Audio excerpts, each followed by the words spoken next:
양심적 병역 거부 무죄 판결에 대한 논란이 끊이지 않고 있는 가운데 여호와의 증인 집단이 군대 가기를 원하는 이들을 배교자로 보고 제명 처리를 한다는 증언이 나와 충격을 주고 있습니다.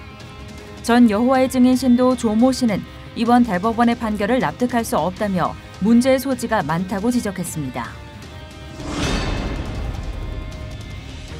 유진 피터슨 목사의 소천으로 그의 유작들을 통해 신앙을 새롭게 돌아보는 계기가 만들어지고 있습니다. 미국 기독교계에서는 거룩한 영웅이자 예언자를 잃었다며 추모가 이어졌습니다. 대한예수교장로회 통합 서울 동남노회의 정기노회가 또다시 파행됐습니다. 명성교회 청빙 문제의 해결점인 동남노회가 사태 해결에 난항을 보이면서 우려의 목소리가 높아지고 있습니다. 여러분 안녕하십니까? 미국 중간선거가 마무리됐습니다. 전 세계가 미국의 선거 결과에 따른 이해특실을 계산하기에 분주한 모습인데요. 무엇을 얻고 어떤 것을 잃었나를 따지기 전에 우리가 지향하는 목표가 인류에게 선한 영향이 되고 있는가에 대한 자기 점검은 꼭 있어야 할 겁니다. 양심적 병역 거부자를 처벌할 수 없다고 판결한 대법원 결정의 후폭풍이 거셉니다.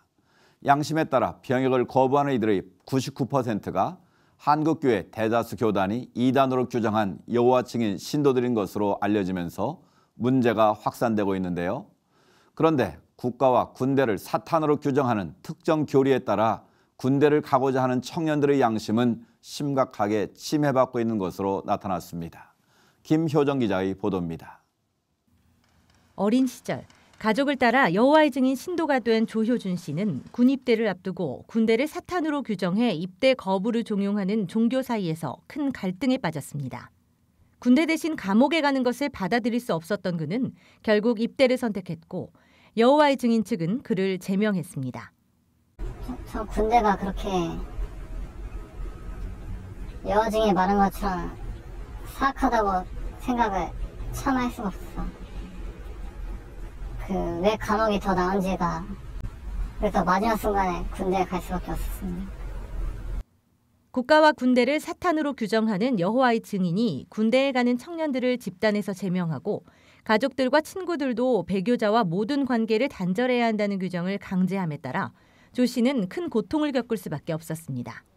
그는 여호와의 증인 소속 청년들 중에도 감옥 대신 군대에 가고자 하는 청년들이 있지만 가족들에게 피해가 가는 것을 우려해 어쩔 수 없이 병역을 거부하는 이들이 상당수라고 증언했습니다.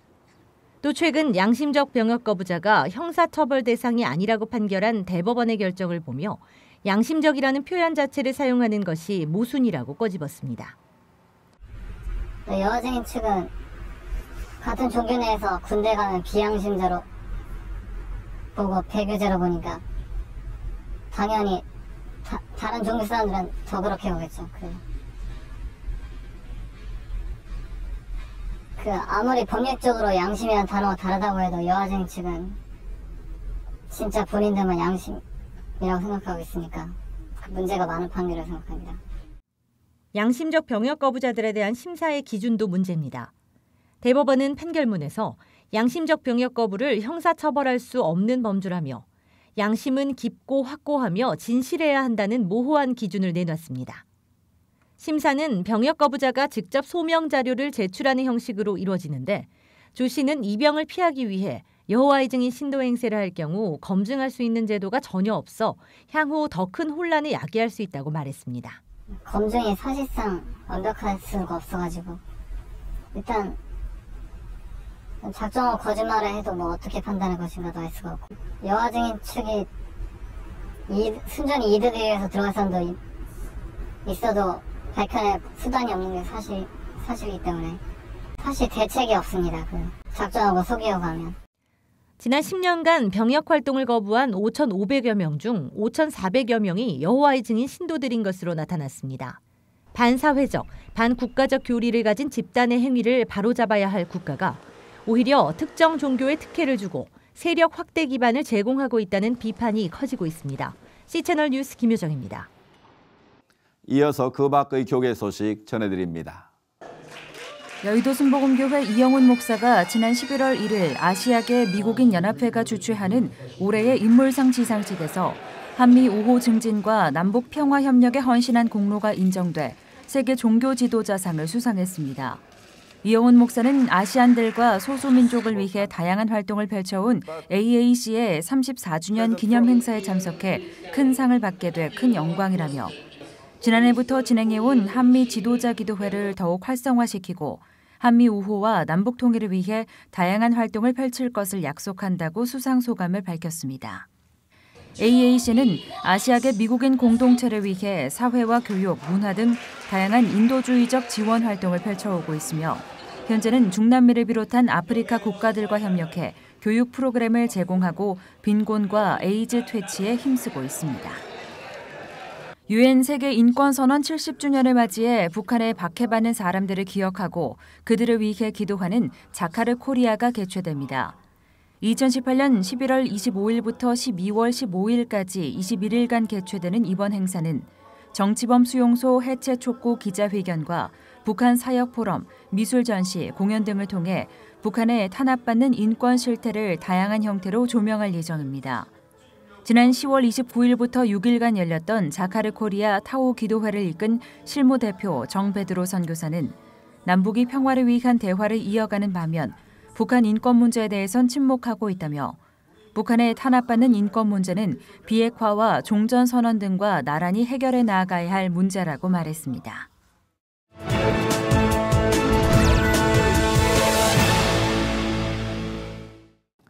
영성을 통해 성경을 쉽고 편한 이야기로 풀어낸 유진 피터슨 목사 별세 이후 많은 애도가 이어졌습니다. 워싱턴 사김의 교회 김영복 목사님 전화 연결해서 관련 말씀 나눠보겠습니다. 목사님, 목사님은 유진 피터슨 목사님의 한국어판 메시지 성경 책을 감수하시고 남다른 유대감이 있었던 걸로 압니다. 많은 분들이 유진 피터슨 목사님에 대한 회고를 내놓고 있는데 목사님에게도 의미 있는 분이었던 것 같은데 어떻습니까? 네. 우선은 유진 피터슨이라는 사람을 우리 시대에 주신 하나님께 감사를 드립니다. 네. 그분의 별명이 목사들의 목사라고 하지요. 저도 그분에게 많은 영향을 받았습니다. 제가 그분을 처음 알게 된 것은 한 길 가는 순례자라는 시편 해설이었는데 네. 성경 본문 안으로 깊이 들어갔다가 나와서 오늘을 사는 사람들에게 말을 거는 방식이 참 놀라웠습니다. 네. 그리고 그 교회에서 배워서 알았던 신앙생활에 대해서 새로운 눈을 뜨게 해 주셨죠. 그 이후로 그분의 책은 다 읽으려고 노력했던 것 같습니다. 그런 과정에서 저의 롤 모델이 되어 주셨습니다. 이렇게 그 훌륭한 분들의 경우 때로 나이가 들면서 분별력이 약해지고 그래서 노출을 부리고 그럼으로써 그동안의 성과에 먹칠을 하는 경우가 있는데요. 평소 그분의 모습대로 깔끔하게 그 인생 여정을 마무리한 것에 대해서도 참 다행스럽고 감사하게 여기고 있습니다. 최근 젊이들 사이에는 팝그룹 U2의 리드싱어인 보노와 시편으로 대화를 나눈 영상이 많은 반향을 일으키기도 했는데요. 개인마다 평가는 다르겠습니다만 같은 시대를 살았던 유진 피터슨 목사님, 어떤 분이었다고 말할 수 있을까요? 그분의 회고록을 읽어보면 젊은 시절에 30, 40대 시대에 정신분석학과 상담학에 매료가 되었던 때가 있었습니다. 네. 그때 많은 목사님들이 목회직을 버리고 상담가로 전직을 했다고 하지요. 피터슨 목사님도 그때 그 유혹을 받았다고 합니다. 근데 끝까지 한 사람의 예배자가 되기로 그리고 말씀을 섬기는 자가 되기로 그렇게 마음을 먹었다고 합니다. 한 공동체와 일상을 함께 하면서 영적 순례를 함께 하는 것은 다른 무엇과도 대체할 수 없는 그런 귀한 일이라고 믿었던 것 같습니다. 네. 그분은 환경 오염 문제나 인권 그리고 사회 정의 문제에 대해서도 상당한 의식을 가지고 있었지만 한 사람의 목회자로서 그런 문제를 강단에서 선포하고 또 자신의 삶 속에서 살아내려고 하는 그런 말 그대로 진실한 상업주의에 빠지지 않고 성공주의에 빠지지 않고 진실하게 살려고 했던 그런 분이라고 저는 생각합니다. 네, 남포교회 박영선 원로 목사님은 물총새에 불이 붙듯이란 유진 피터슨 목사님 책을 강력히 추천했다고 하던데요. 유진 피터슨 목사님이 남긴 수십 권의 책 중에 꼭 추천하고 싶은 책이 있다면 어떤 게 있을까요? 피터슨 목사님의 책은 어느 하나를 대표작이라고 꼽아 세우기가 참 어려운 분입니다. 네. 다 나름대로 장점이 있고 또 그분의 저서들이 같은 그런 정서와 흐름을 가지고 있죠. 그 중에서 하나를 꼽으라고 한다면 저는 그분의 회고록, 우리말로는 유진 피터슨이라는 제목으로 나와 있는데요. 네. 영어 원본은 메모아라고 그렇게 되어 있죠. 말 그대로 회고록이죠. 네. 한 사람의 목회자로서 자신의 여정을 돌아보고 앞으로의 여정을 생각해 보도록 도와주는, 그래서 목회자들에게는 꼭 한번 읽어보기를 추천하고 싶고요. 평신도들에게는 글쎄요, 많은 책들이 있어서 뭐 하나를 꼽기가 참 어렵지만 제 자신이 유진 피터슨을 만나서 그분에게 사로잡히게 만든 책, 한 길 가는 순례자를 추천하고 싶습니다. 네, 많은 사람들에게 선한 영향을 끼친 삶보다 더 아름답고 값진 게 어디 있겠습니까? 유진 피터슨 목사님처럼 우리도 다음 세대에 영적 유산을 남길 수 있도록 믿음의 길을 잘 걸어가야겠습니다. 목사님 말씀 감사합니다. 네, 감사합니다.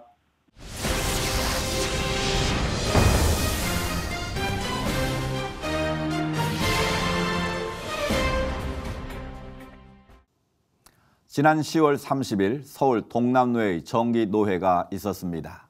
지난 9월 교단 정기총회 이후 첫 번째 열리는 정기노회였기 때문에 많은 관심이 집중됐었지만 몸싸움과 고성이 오가며 결국 파행됐는데요.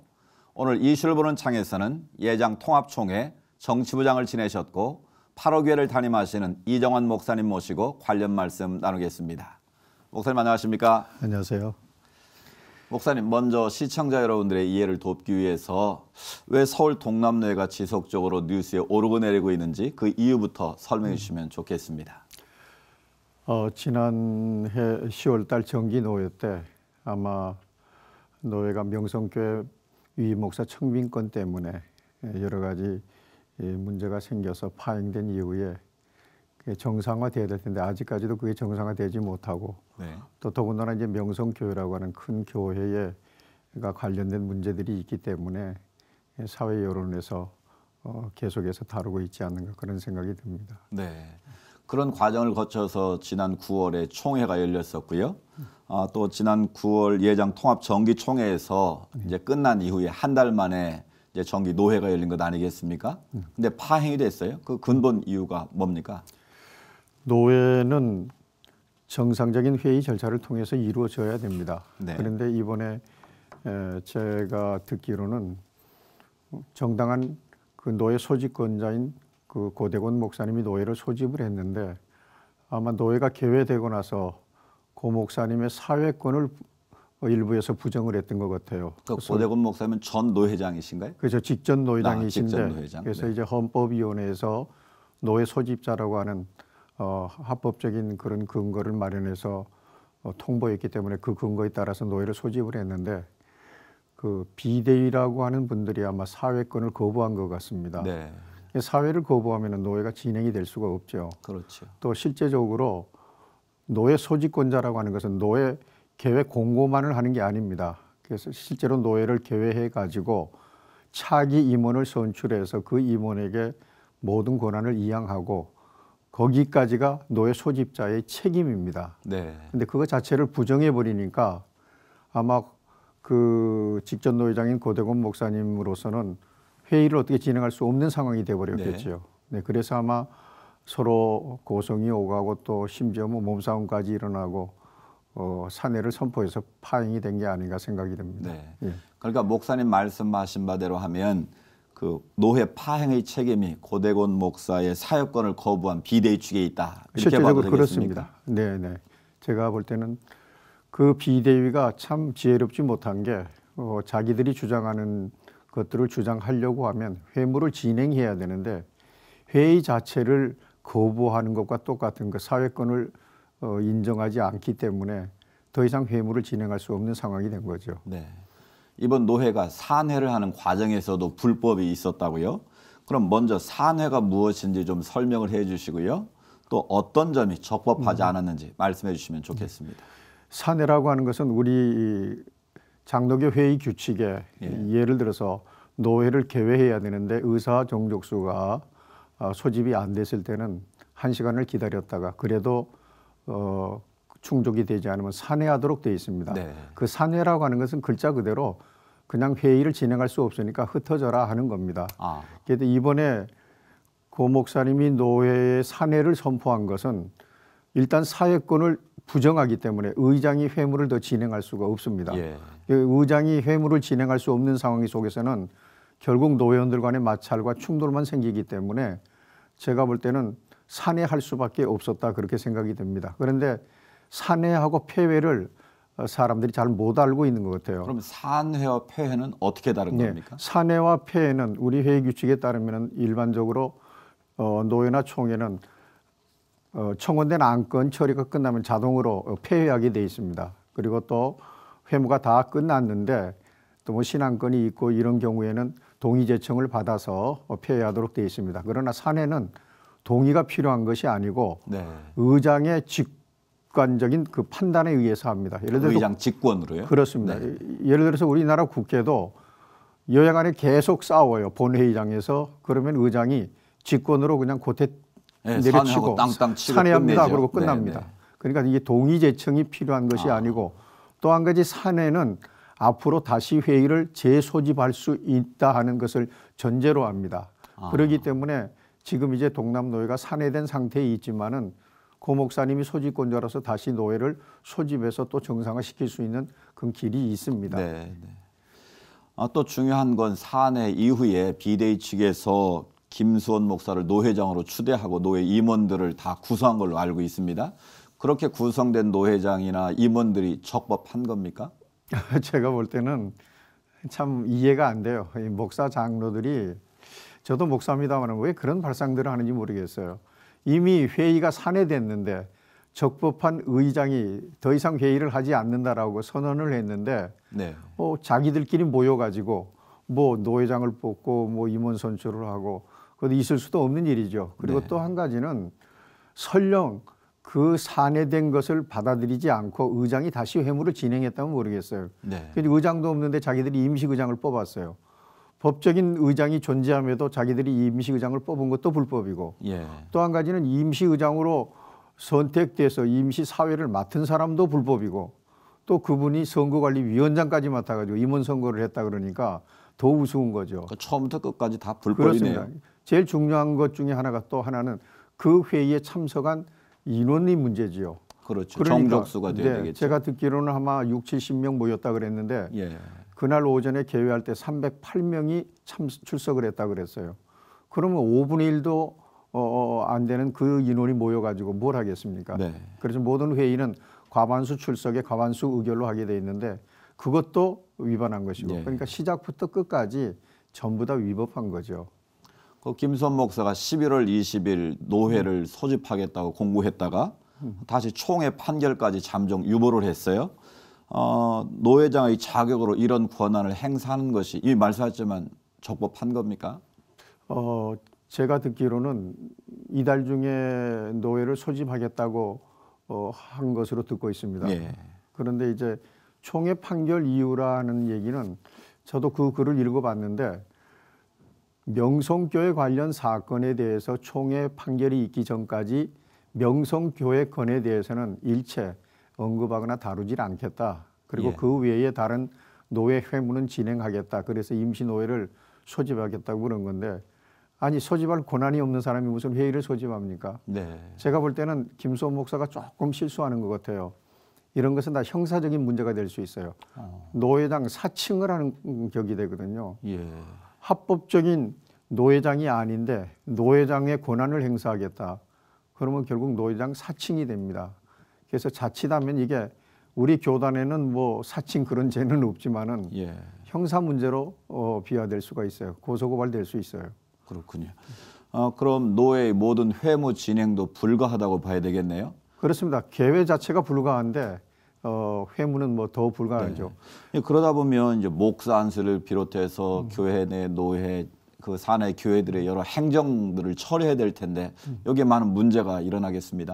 실제적으로 이제 그게 노회에서 제일 큰 문제지요. 노회가 해야 될 일들을 지금 못 하고 있으니까 네. 지금 당장 무엇을 하기는 어렵습니다. 왜냐하면 실제적으로는 동남노회는 사고노회예요. 이제 사고노회인데 아직까지 소집권자로서 고대곤 목사님이 그 책무가 있기 때문에 예. 이제 노회를 재소집해서 노회를 조직하고 또 각 부위원회를 조직을 해서 지금 밀려있는 말씀하신 목사 안수나 혹은 목사 청빙이나 이런 그 노회의 직무를 하면 됩니다. 예. 단지 이제 사고노회는 노회의 모든 직무가 정지돼 버려요. 그래서 아무것도 할 수 없는 상황입니다. 유일하게 지금 현재 고 목사님이 노회를 재소집하거나 네. 아니면은 총회가 수습정권위원회를 보내서 수습정권위원회가 수습노회를 해서 임원을 선출해가지고 정상화하든지 아마 그 절차를 밟아야 될 겁니다. 네. 교단 정치가 이루어지는 곳마다 이 반목과 갈등이 이루어지고 있어 참 저희가 마음이 아프고 또 참여하는 심정인데요. 서울 동남노회가 정상화되려면 어떻게 해야 될까요? 조금 전에 말씀드렸던 대로 제가 볼 때는 김수원 목사가 이번에 모든 욕심을 내려놓았어야 됩니다. 그래야 자기도 다른 분들에게 떳떳하고 또 노회도 정상화되고 그럴 수 있는 길이 열렸을 겁니다. 그런데 그 노회장에 대한 집착이 생각보다 상당히 강하다는 걸 느꼈어요. 예. 그것을 고수하는 한은 노회가 정상화되기가 굉장히 어렵습니다. 그러면은 강제적으로 또 노회가 작년 10월 노회와 똑같아져요. 다수를 점하고 있는 그 노회원들이 이제 김수원 목사를 제껴놓고 새로운 임원을 선출하고 하면 또 소송 걸고 그럴 거거든요. 예. 물론 그 소송에서 김수원 목사가 이길 가능성은 없습니다. 왜냐하면 김수원 목사는 부노회장으로서 임기가 다 끝났어요. 2016년 10월부터 2017년 10월까지가 부회장의 임기입니다. 그런데 지금 뭐 2018년도 10월 또 지나버렸어요. 그래서 제가 볼 때는 자기 자신이 처한 위치를 생각을 하고 또 가장 중요한 것은 하루속히 노회가 조금 전에 말씀드린 대로 노회 소집권자에 의해서 적법하게 재소집되고 그리고 임원을 선택해서 정상화시키는 길이 제일 좋을 것 같습니다. 이게 노회원 스스로 힘으로 안 된다면 제가 볼 때는 총회가 수습정권위원회를 보내야 되겠죠. 그래서 정권위원회가 수습노회를 열어야 되는데 이것도 제가 볼 때는 쉽지 않을 것 같아요. 왜냐하면 한쪽 말을 듣고 할 수가 없기 때문에 또 강행을 하게 되면은 총회를 상대로 해서 또 시끄럽게 할 것이기 때문에 그래서 문제를 만들었던 처음 원인 제공자들이 자숙을 하고 노회가 정상화되기를 바라면서 서로 협력을 해야지 끊임없이 자기들 주장만 관철하려고 하면은 이 노회는 계속 파행될 수밖에 없다 생각이 듭니다. 네, 참 안타까운 상황인데요. 적법한 절차를 거쳐서 서울 동남노회가 속히 정상화되길 저희도 함께 기도하겠습니다. 네, 목사님 오늘 말씀 감사합니다. 예, 감사합니다.